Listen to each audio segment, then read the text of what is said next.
Good evening, and thank you for joining our program, Healthy Living in 2021.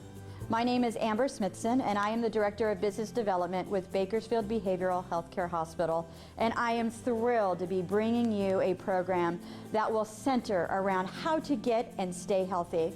Although we are a psychiatric and medical detox facility, we will not be focusing solely on mental health this evening. You see, we believe in a holistic approach to one's well-being, which basically means that we understand that everyone heals differently and that you also can't try to remedy one thing if 4 other things need attention as well. It was because of this ideal, as well as the mission, vision, and values of Bakersfield Behavioral, that we knew how vital tonight's event is for our community. Tonight, I am thrilled to be joined by great local agencies that will help with things such as learning fun exercises that we can do from home, learning how to put together a self-care or coping kit for those moments we need to unwind and relax. Be prepared for the summer with some helpful tips from our very own Bakersfield Fire Department. Have some laughs with some of Channel 17's morning anchors. Get some questions answered from a panel of local physicians ranging in specialties from cardiology to child psychiatry. Receive a special message from our mayor, and much more. In putting together tonight's event, it was important to us that we promote ways to get and stay healthy while also providing vital resources to our community. I am sure that you will find tonight's program helpful, entertaining, and vital to maintain a healthy living in 2021. Now, I would like to introduce our Chief Executive Officer, Jeff Chin, as he shares a brief message. Good evening. My name is Jeff Chin, and I'm the CEO of Bakersfield Behavioral Healthcare Hospital. As the only privately owned psychiatric and medical detox facility in the Kern County area, we understand our responsibility in providing resources, education, and vital services to all. Throughout this pandemic, we have seen firsthand how our community has been impacted, and we are proud to offer this evening's event with a lineup of local agencies who will offer you a wide range of helpful tips, fun activities, and healthy living ideas for the entire family. We understand that to promote a healthy lifestyle, we must address the whole person, and we hope that this evening's program demonstrates our commitment to the community we serve, and that most importantly, we are in this together.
Community Action Partnership of Kern is committed to helping individuals and families face the physical, emotional, and social effects of everyday hardships.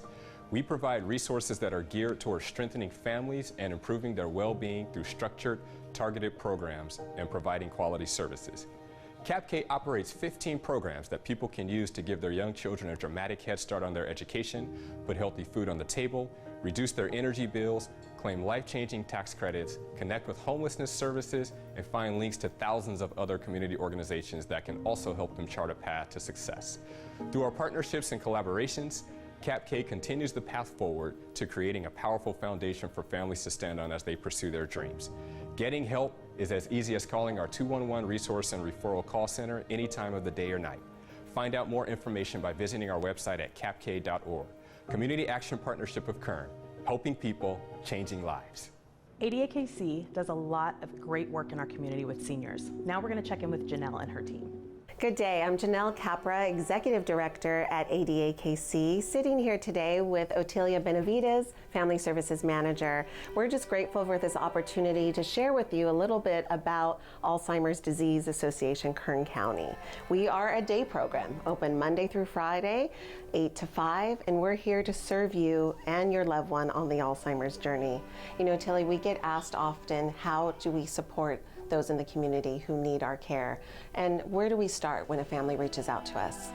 Well, we start with a lot of education of what the disease is, how it's going to affect their family, what to expect, and a lot of families need that respite care, so that's what their main goal is, to look for that care. Yeah, and letting them know that we're going to meet them where they're at in the journey. You know, there's early diagnosis, there's late diagnosis, and along the way, we in this program try to help families live better with the disease. Yes. You know, it personally affected me with my mom with Alzheimer's early onset at age 65, and so I know what that feels like, and I know at times you can feel so alone and so overwhelmed, but there are resources like ours, our day program, here to help. We launch virtual support groups that you've been leading monthly that are free, whether you're in our program or not. We've had people outside of Bakersfield join for those as well, huh? Yes, absolutely. Yeah. And especially through COVID. COVID was a time where, you know, they couldn't get that help that they needed, and so having the virtual support, the Zoom meetings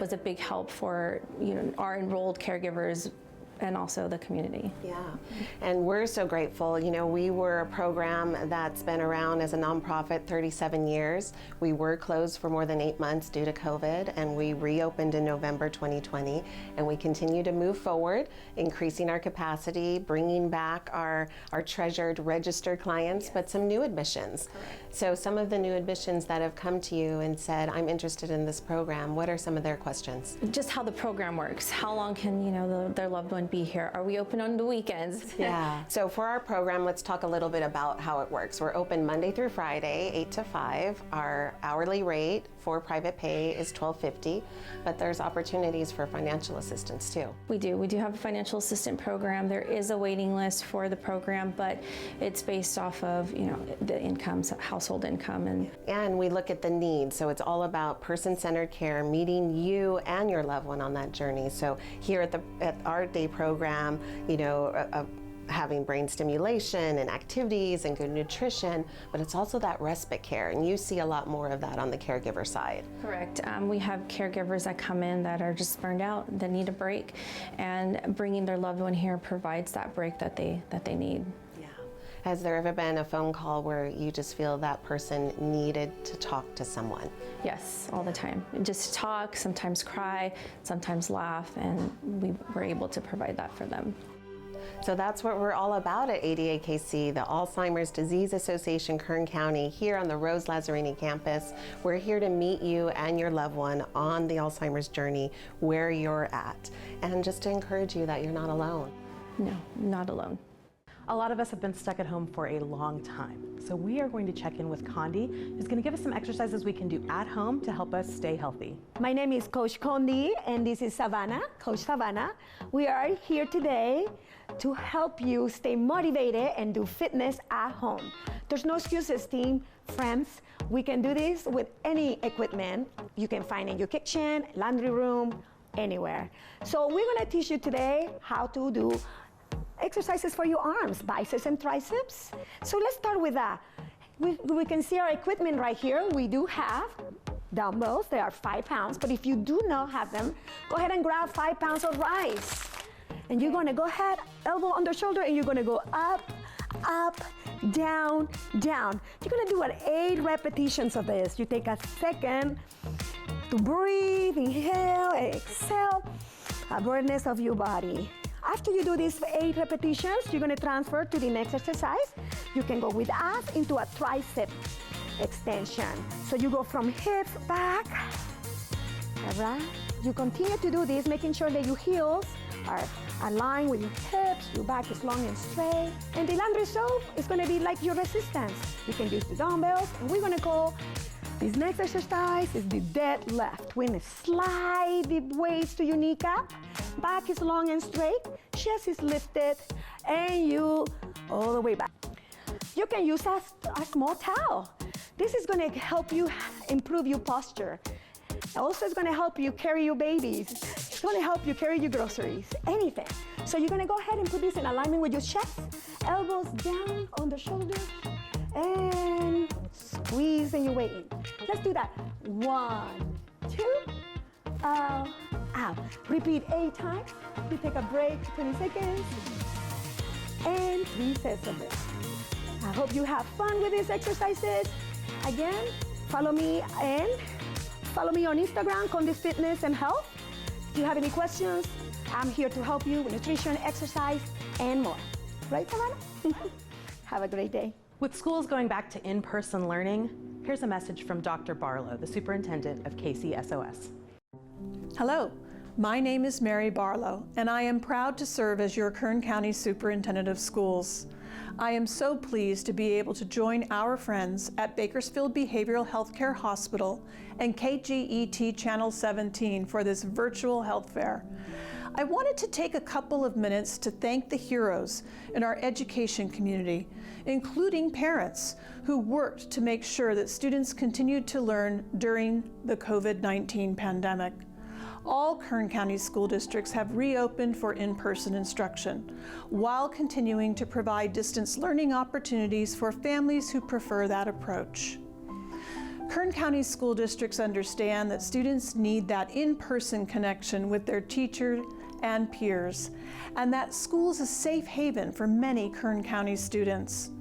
Parents, please work with your teacher and school staff to address any concerns you may have regarding your child's return to in-person instruction. You will find staff to be understanding, compassionate, and ready to help make sure that your family's needs are met. School staff are trained to provide support and assistance, and districts also have access to behavioral health supports through their partner agencies.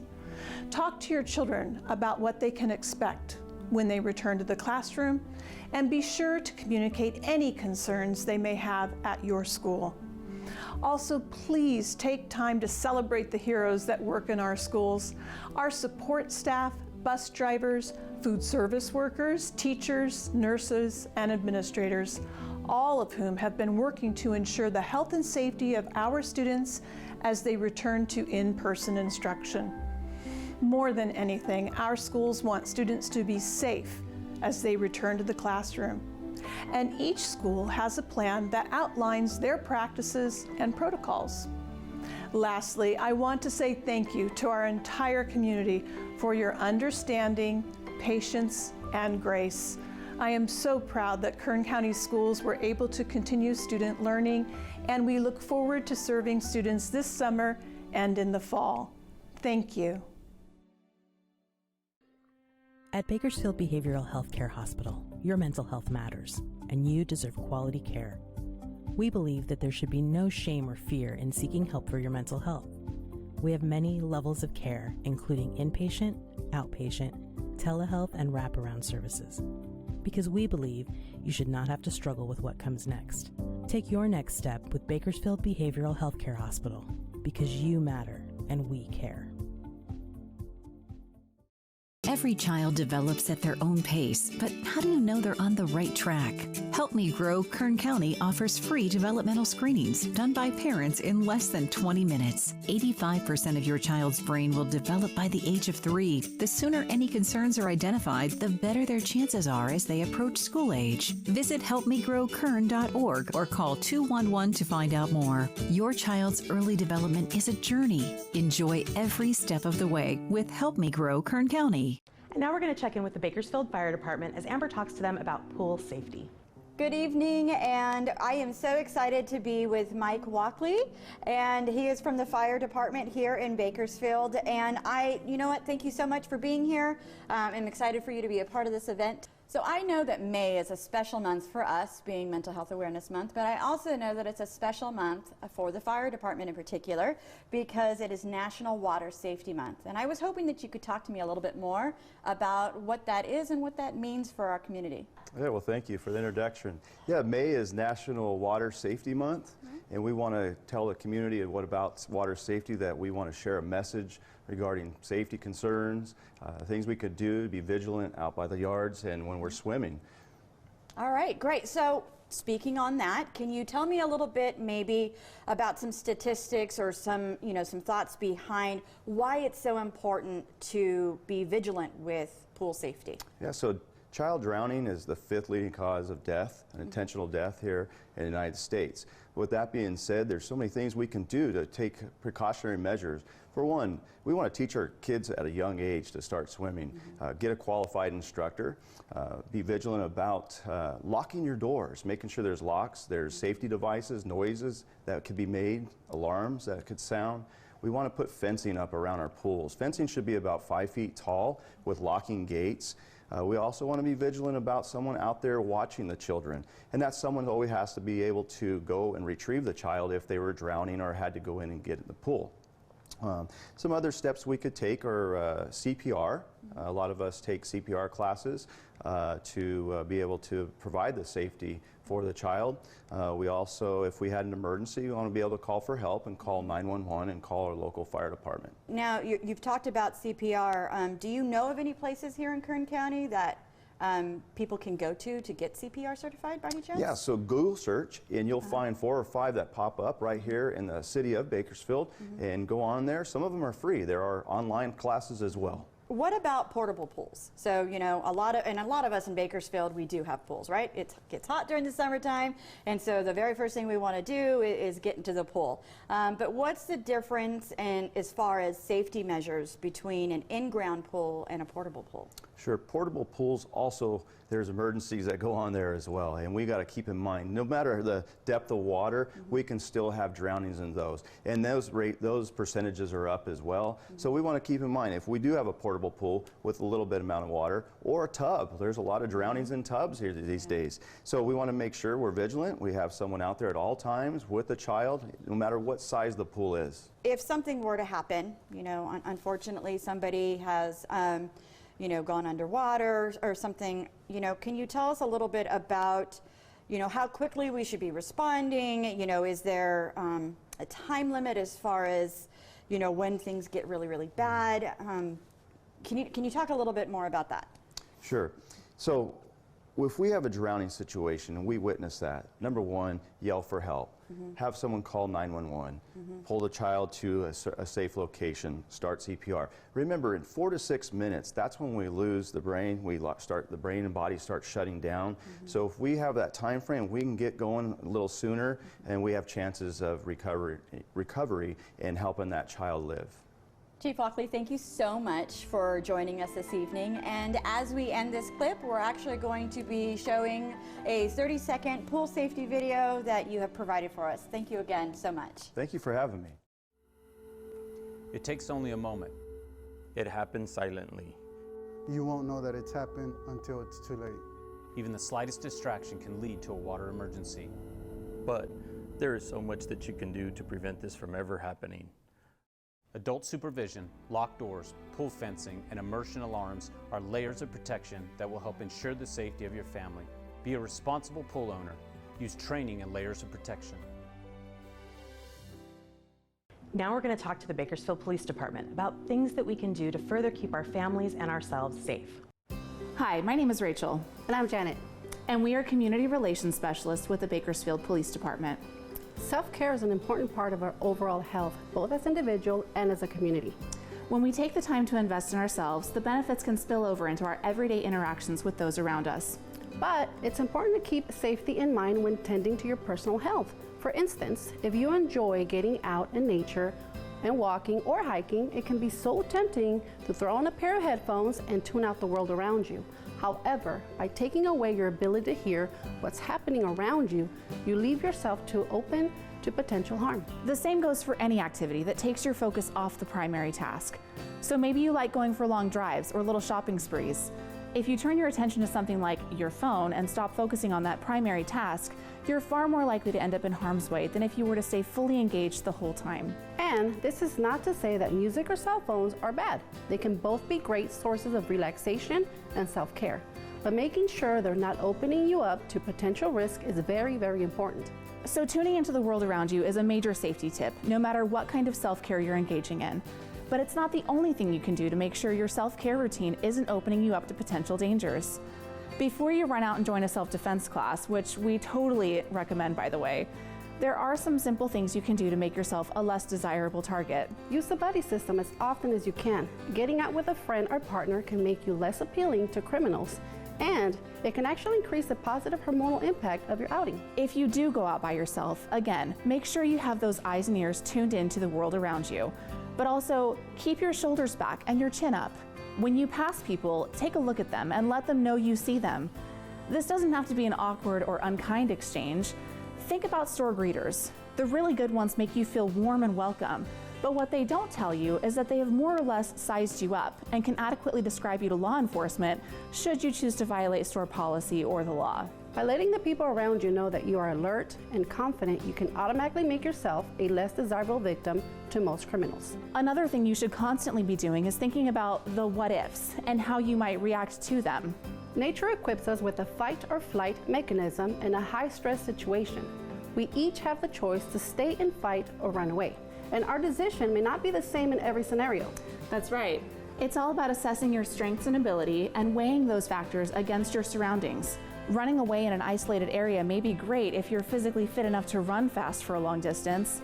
But, for example, if I were to assess my abilities in that scenario today, I'd have to say running wouldn't be right for me. So instead, I may alter the factors of my outing and choose to walk in a more condensed or populated area, like a neighborhood, so that if I need help, I can cause a ruckus and get someone's attention before having to exert my body in a way that it's just not prepared to sustain at the moment. All these things are important when considering self-care outings, but one of the most important things you can do for yourself is to not live in fear. We strongly encourage you to follow these tips, but don't allow yourself to become so consumed with fear that you begin to suspect that everyone around you of being dangerous or worse. Get to the point where you're so afraid of the what ifs that you don't even leave your home. That's right. Life is best spent being lived, and self-care should be an intentional element of living your best life. Remember, if you see something, say something. Your Bakersfield Police Department is always here to serve you. So one of the great and fun things that you can do as a whole family to promote health is having a family fun game night. And so I thought this evening, why not have our own little mini game night? And I am so excited to have Maddie and Kevin with us, and they have graciously agreed to participate in our trivia. All right, let's start with our first question. What is the American equivalent to what British hospitals call A and E? You don't know. You're All just right, guessing. Maddie. I push the button when I know.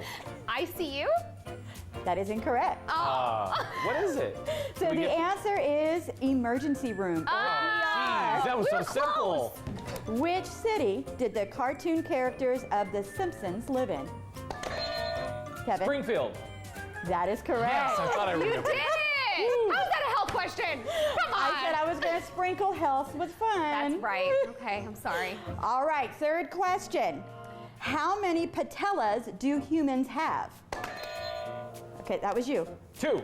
All right, our fourth question.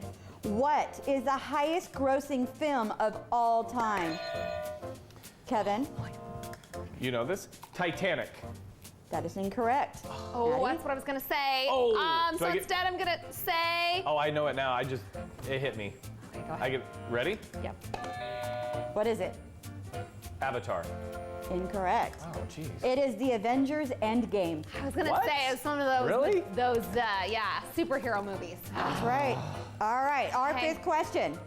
Who is credited with the 1928 discovery of penicillin? You know this? Maddie? Salk? Jonas Salk?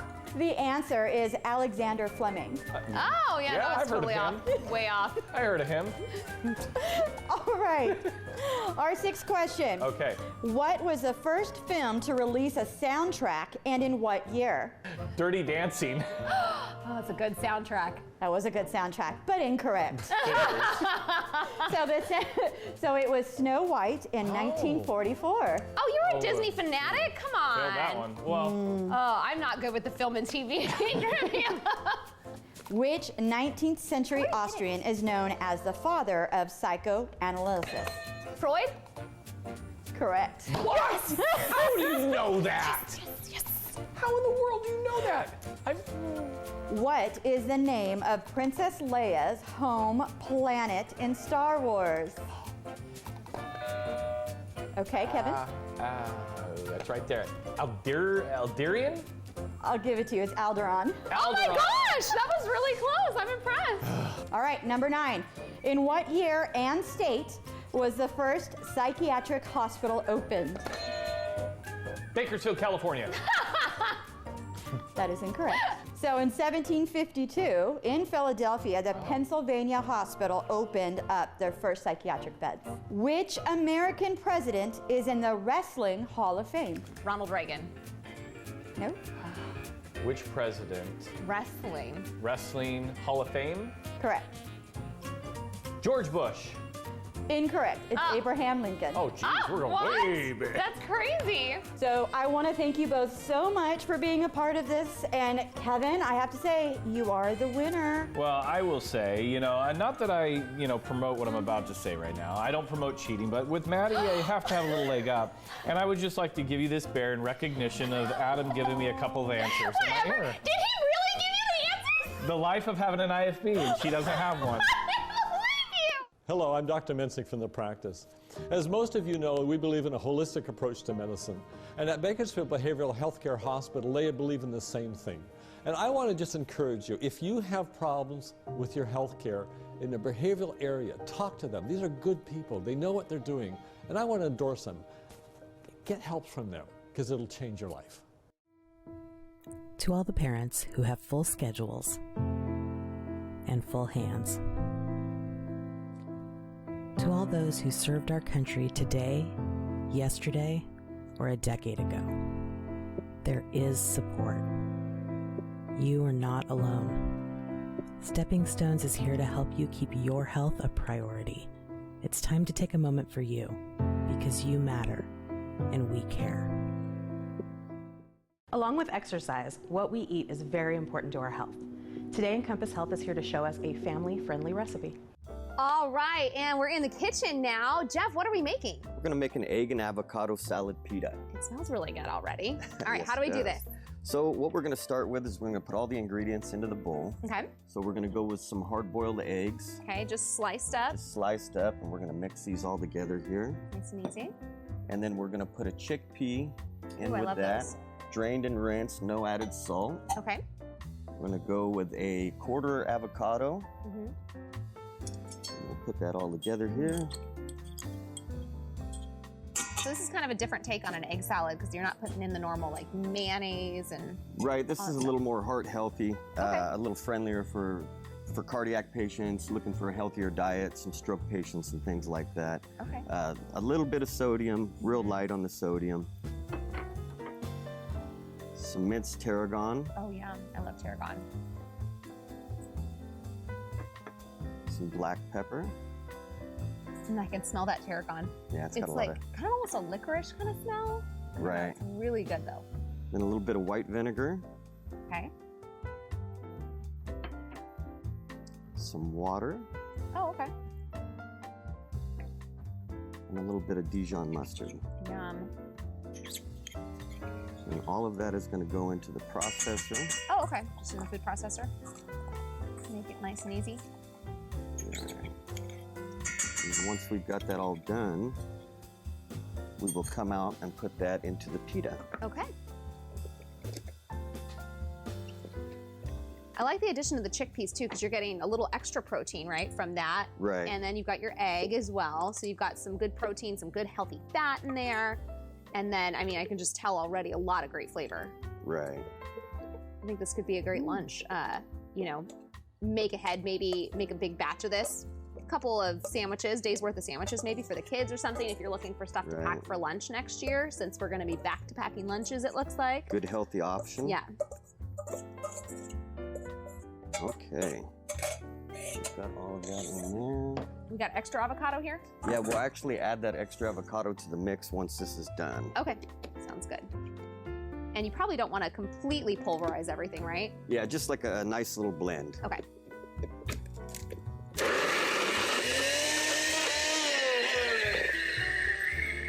Good shake.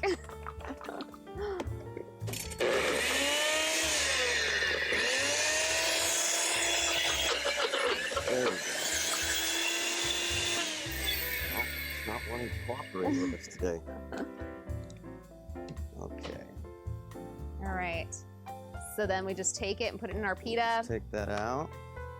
And we will go straight onto the plate. Okay. And it looks like you're gonna add a little bit of like, or you could add some like fresh lettuce. Yes, you can add some garnish to that, some red leaf lettuce. Make it a little fuller for you. Uh-huh. And we'll just go straight to the pita. Nice. All right, look at that. You know, a lot of times I think people just gonna default to the lunch meat for your sandwiches for the you know, lunch break. But, you know, switch it up, you know, add this in there, add a pita instead of, you know, your regular sandwiches. Make it more interesting, make your kids a little more, you know, interesting, trying new things and try these different protein sources as well. Right, absolutely.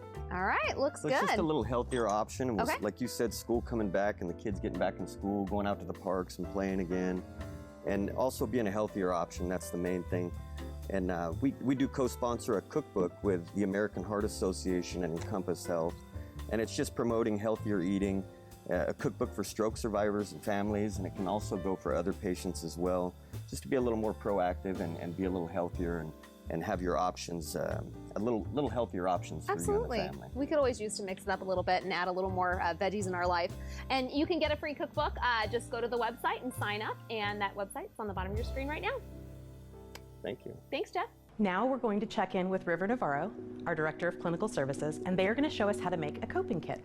In honor of Mental Health Awareness Month, I'd like to share some tips, tricks, and ideas to help you make a coping kit for yourself or a loved one.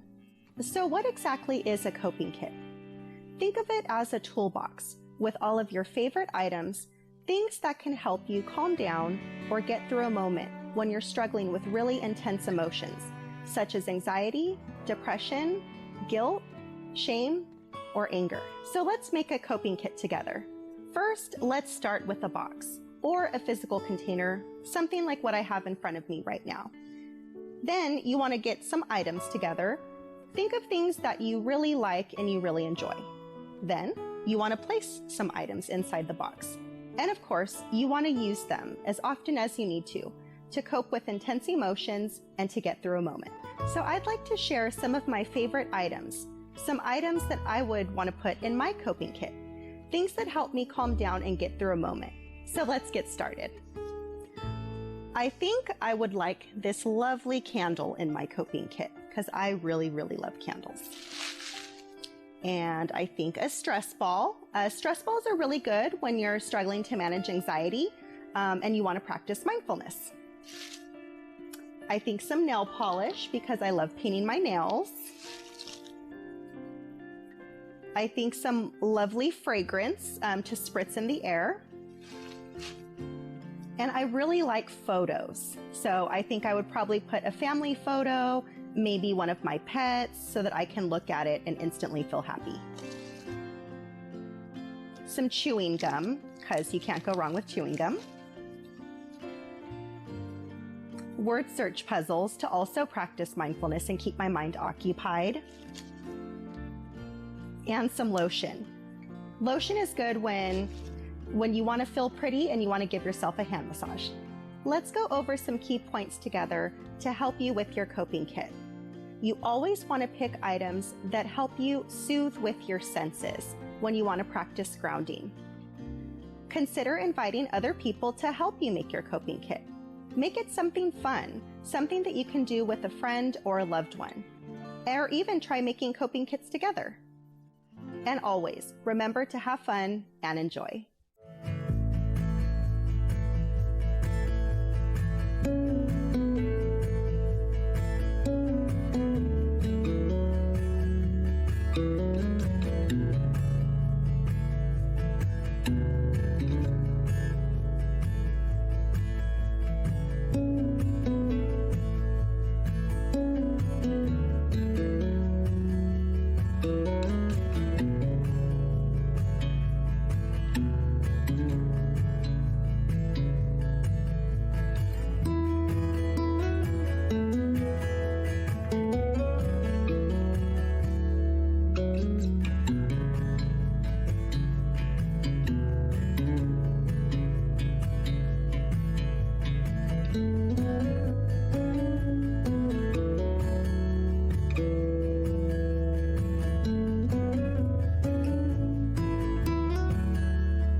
back with me.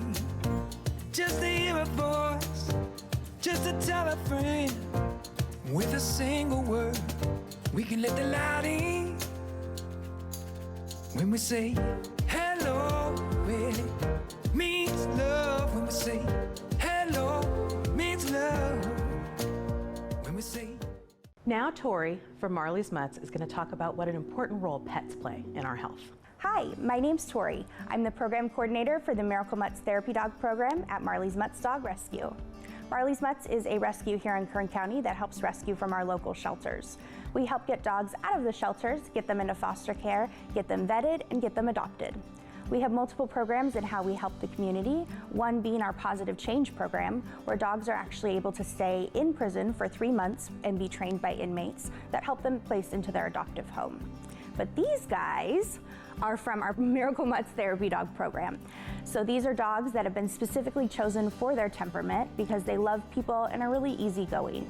So today I have Squirrel and my personal dog Sully, and I'll tell you guys a little bit about them in just a bit, but these are dogs that go into senior homes, hospitals, Bakersfield Behavioral. We go into a lot of different places to help people with their emotions and just make people feel happy. So Squirrel is about 4 years old, and Sully is about 11, and they've both been in our therapy program for about 4 years. There's a lot of different ways that animals can help us with our emotions. One of the big ways is that it can help us motivate. Sometimes the hardest thing to do in the morning is just to get out of bed, and these guys, they want food. They're gonna wake you up, and that can be a great way to be able to start our day. They can also sense our emotions when we might not even realize it. They're going to be able to help us to have an outlet where we can talk to an animal or talk to someone where we're not going to have a place of judgment. They literally just want to spend time with us and make us happy. There's a lot of different ways you can get involved with the community, even if you don't have an animal. Marley's Mutts is always looking for volunteers. We have a beautiful ranch up in Tehachapi. We can also always use fosters. And pet therapy doesn't have to be a dog. It's any animal that's going to help you. So make sure you look in your local area to see what rescues you can get involved with. There's also an emotional support animal and a service dog that can be a great tool in mental health. An emotional support animal doesn't have any specific training, and they don't have public access rights like a service dog would. But it can protect you from certain housing laws where they might not allow pets. So you would want to talk to your psychiatrist, and they can write a prescription for a pet that's going to help you with your mental health. A service dog is going to be trained to perform a specific task, and that can be anyone with a disability, but that includes mental health. So it might be retrieving a medication or tagging or signaling someone when you're having a panic attack. There's a lot of different ways these animals can get involved and help us. And those are going to be animals that have public access rights at all times. For more information to get involved with some of our programs and volunteering, you can go to www.marleysmutts.org for more information. You're made for more. That's why we offer more ways to care for you at every stage of life.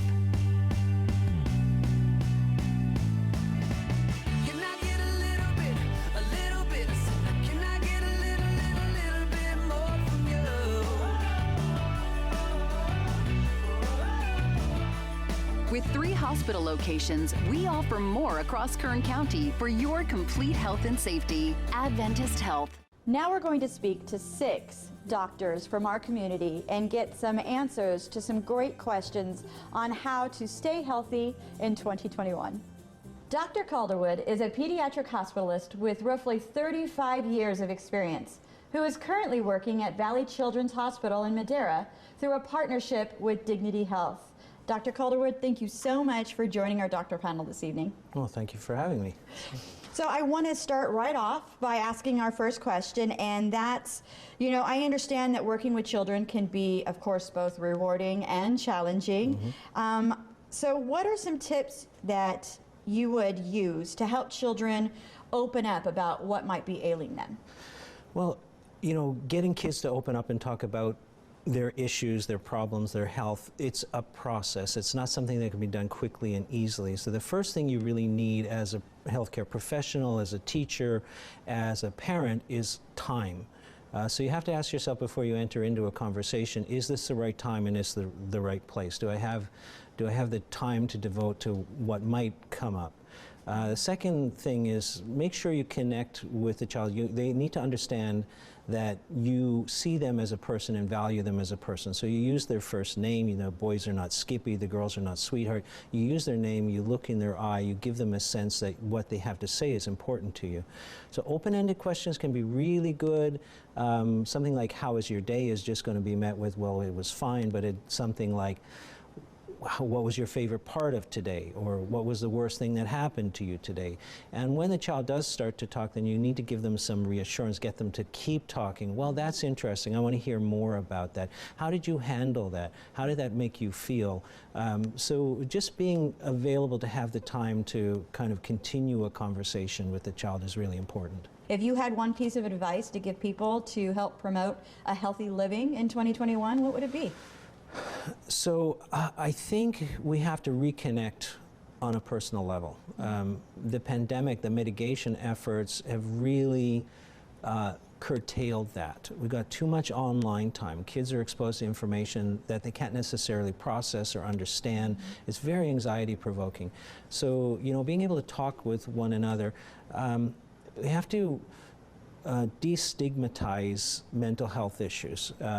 You know, if your child came into you, he just banged his thumb with a hammer and his thumb was swollen, you wouldn't say, oh, that happens to everybody, everyone feels that way from time to time. You'd say, yeah, you know, empathetically and sympathetically help them with the problem. And we got to take that approach to mental health as well. It has to be absolutely normal to be able to express that you're feeling sad, you're feeling depressed, you're feeling anxious. And I think bringing families back together, maybe around the dinner table, to have that opportunity for conversation is going to improve the health and quality of all of our lives. Absolutely. Well, Dr. Calderwood, thank you so much for joining our panel this evening, and we value your time, and thank you so much for everything you're doing in our community. Well, you're very welcome, and thank you.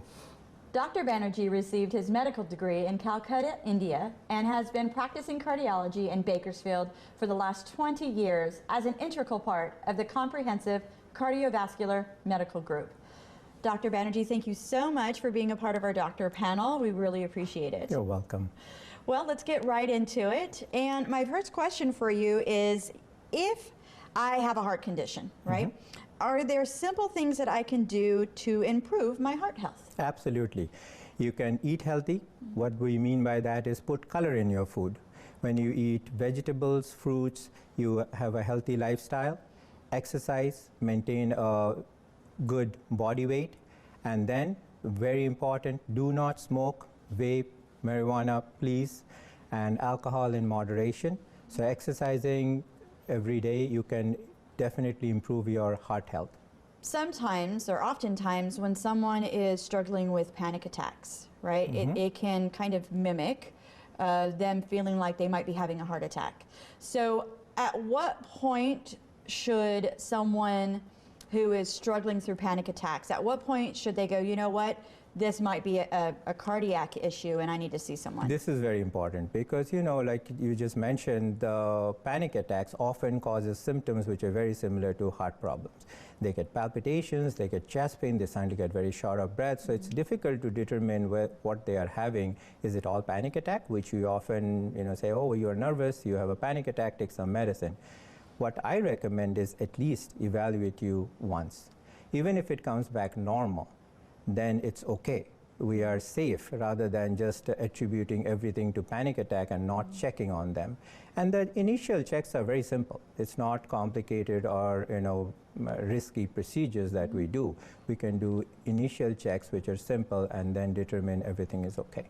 So if you had one piece of advice to give to our community on how to stay healthy, what would that be? Well, with this year, I would say get your vaccine, and we have been, you know, locked in for more than a year. Take a long walk. You'll feel it'll be good for your body and your mind. Absolutely. Well, Dr. Banerjee, thank you so much for being a part of this evening. We appreciate everything you do for our community, and we appreciate you being here this evening. Thank you. Thank you for having me here. Dr. Liu was born in Hong Kong and raised in Southern California for the majority of his life. He completed his psychiatric residency training at Kaweah Delta and child psychiatry fellowship in University of Arizona. Dr. Liu has been practicing in Bakersfield since he completed his training as a child and adolescent psychiatrist and currently works with Arise Psychiatric Medical Group. Dr. Liu, thank you so much for being a part of this evening. Thank you so much for having me here. Well, let's get right into it. And my first question for you is, when do you know that you should take your child to see a psychiatrist? I mean, that's a very, very broad question to answer for, but I do have a few pointers. Okay. I think firstly, we really look at the change in their functioning. So this may mean a change in their behavior. For example, is there a decrease or increase in their sleep? It can be changes in appetite, or they may become more isolative. Sometimes you may even see some changes in their self-care. I mean, these are just a few things. And other than that, for a child and adolescents, we really take a look at their social functioning, right, and also their school performances. And so if parents would see some changes in these areas, I think it's probably a good idea to maybe take a look at a psychiatrist or even a therapist. If you had one piece of advice for our community out there on how to maintain healthy, what would it be? I'm huge on self-care. So this obviously can mean a lot of different things for different people. But oftentimes I think we're so basically occupied by the task and the responsibilities that we have, we kind of forget ourselves. And I think if we can kind of prioritize that and create some times just for ourselves to really do some activities that we enjoy, not necessarily for responsibility, but just enjoying the process itself, I think that will be a huge benefit for self. Absolutely, living in the moment, right? Yes, absolutely. Well, Dr. Liu, thank you so much for being a part of this program this evening, and Sure. thank you for everything you do for our community. You're very welcome, and I'm very happy to be here. Thank you. Thanks. Dr. Fernando is a board-certified psychiatrist who specializes in addiction psychiatry. After completing medical school, he finished his residency at Harvard South Shore and his addiction psychiatry fellowship at Boston University. Dr. Fernando currently works at Psychiatric Wellness Center as their medical director for addiction services and has a great passion for advocating for issues concerning our ever-raising opioid epidemic. Dr. Fernando, thank you so much for being here tonight. Thanks so much for having me. It's a great pleasure to speak to you, and I just have a few questions that I think that you're the perfect person to answer. Of course, sure. All right, so the first one that I have is, what, and it's kind of a general question, but what can we do for a friend or a loved one who is struggling with addiction? Yeah, it's a tough situation, of course, because that individual might be having a lot of pain, whether it be physical pain or emotional pain, something that's trying to self-medicate. And so it's a tough conversation to bring up, especially if you're worried about your family member.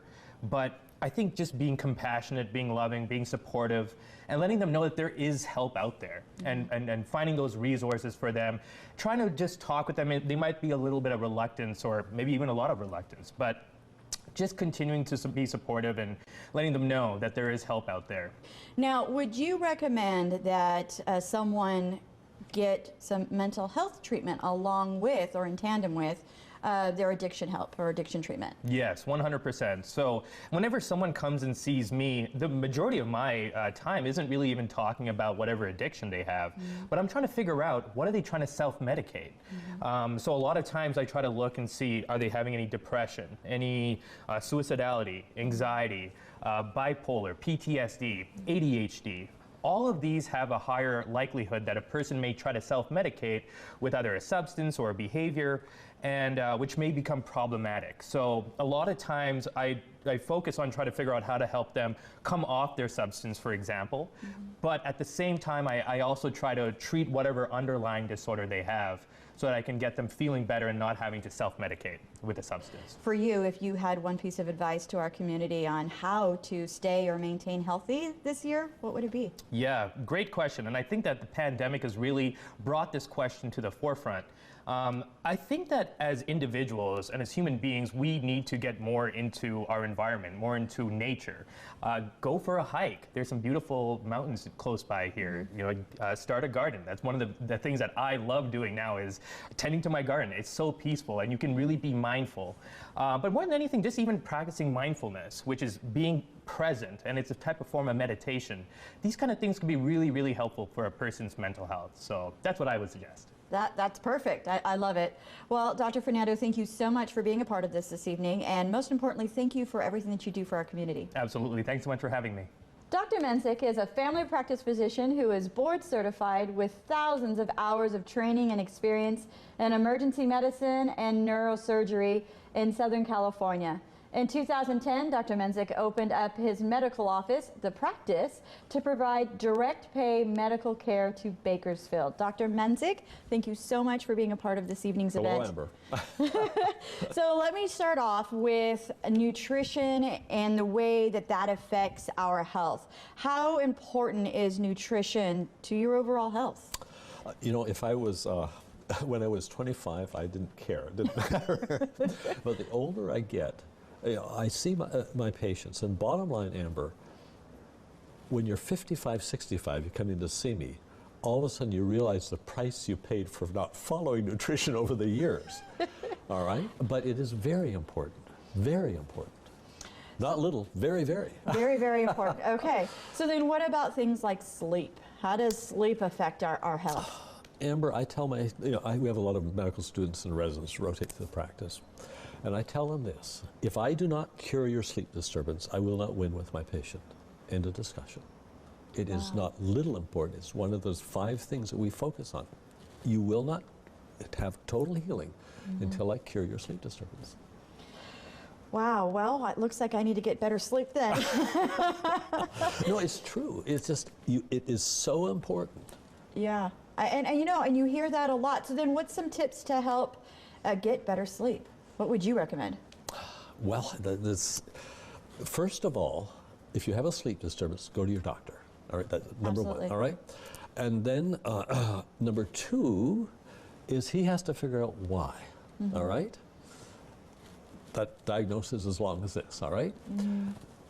Number 3, just so you can think of medicine. 20 years ago, there was no specialty of sleep medicine. It wasn't on our radar screen. Right. Today, that's a certified specialty of sleep medicine because it's that important. If you had 1 or 2 pieces of advice to give people to help promote a healthy living in 2021, what would it be? Amber, here was what I would tell people. Think of healthy living at age 25, not 55. That's pretty my message for people out there. Literally. Think about it early, not late. Because if you do it early and look at those 3 factors, both physical, emotional, and spiritual healing, it makes my job way easier, and it'll put doctors out of work eventually. All right? Well, Dr. Menzik, thank you so much for not only being a part of this evening's event, but thank you so much for what you do for our community. You are much appreciated. And we thank you for what you guys do. Dr. Bodapati holds a medical license as a psychiatrist in California and Virginia, providing mental health care to children, adolescents, and adults. Dr. Bodapati joined Bakersfield Behavioral Healthcare Hospital and has been working with the child and adolescent patients, bringing his expertise to this demographic. Dr. Bodapati, thank you so much for being a part of this doctor panel this evening. Thank you, Ms. Amber. Yeah. Absolutely. So my very first question for you would be, how important is it, in your opinion, to combine psychiatry, so maybe medication, with talk therapy? So that's a good question. It is very, very important to combine medications and psychotherapy. Most of the research indicates that when we combine both together, we have better outcomes, we have lower relapse rates, and we see a faster result. So the therapists usually see kids every 2 weeks, and they do different kinds of therapy. As we know, they do CBT, they do DBT, group therapy, family therapy, so on. And a psychiatrist sees them every month to manage medication. And most of the clinics combine these 2 together to have better outcomes. If you had a piece of advice that you could give our community on how to get or stay healthy in 2021, what would it be? This year has been tough. Last year too, because of the pandemic. So I want our viewers to focus on physical health and mental health. Both are equally important. So if you see something, ask something, talk to your doctors, and don't hesitate. Mental health is very important. If you focus on mental health, and you'll have a better quality of life. Absolutely. Yeah, well, Dr. Bodipati, thank you so much Thank for you. being a part of this evening's event. And most importantly, thank you for what you do for the hospital and for our community. Thank you so much. Yeah. To all the parents who have full schedules and full hands. To all those who served our country today, yesterday, or a decade ago, there is support. You are not alone. Stepping Stones is here to help you keep your health a priority. It's time to take a moment for you, because you matter, and we care. Now let's take a minute to hear from our mayor, Karen Goh. Hello, this is Mayor Karen Goh. I'm pleased to join Bakersfield Behavioral Health Care Hospital for this virtual health fair. Throughout the pandemic, Bakersfield has once again shown that we are a courageous community. We have unified and persevered in the face of adversity and uncertainty. Healthcare leaders, including Bakersfield Behavioral Healthcare Hospital, have stepped up, spoken out, and advocated for physical health and mental health. They understand that we must practice self-care and promote and improve our mental health practices. Mental health concerns continue to be stigmatized in our society, and although we are getting better, there is still more we can do to push this conversation forward. It is important that we start having conversations with our friends, families, and loved ones about their mental health and encourage them to seek out care and help when it's needed. We have learned a lot through this pandemic, but one thing that comes to mind is that support and self-care are vital. In order to live our best lives, we must find the strength to ask for help, empower and support each other. We must encourage open and honest conversations, educate ourselves more about mental health and addiction, and normalize the utilization of hospitals. It's my honor to recognize May 29th as Self-Care Day in our city. A big thank you to the Bakersfield Behavioral Healthcare Hospital for spearheading this event.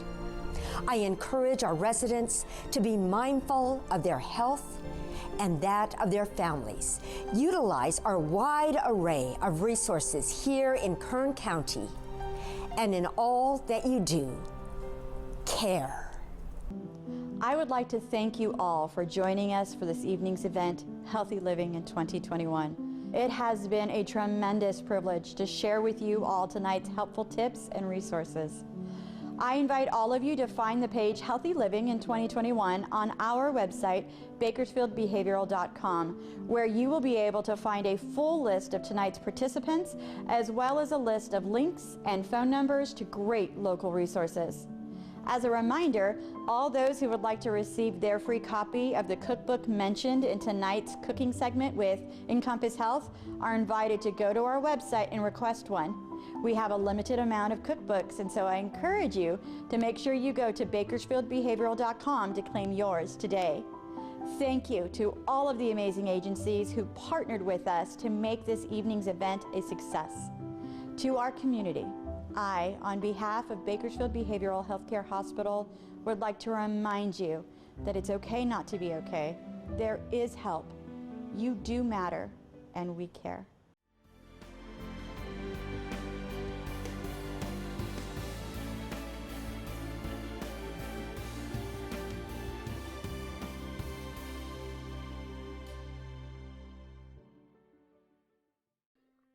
At Bakersfield Behavioral Healthcare Hospital, your mental health matters, and you deserve quality care. We believe that there should be no shame or fear in seeking help for your mental health.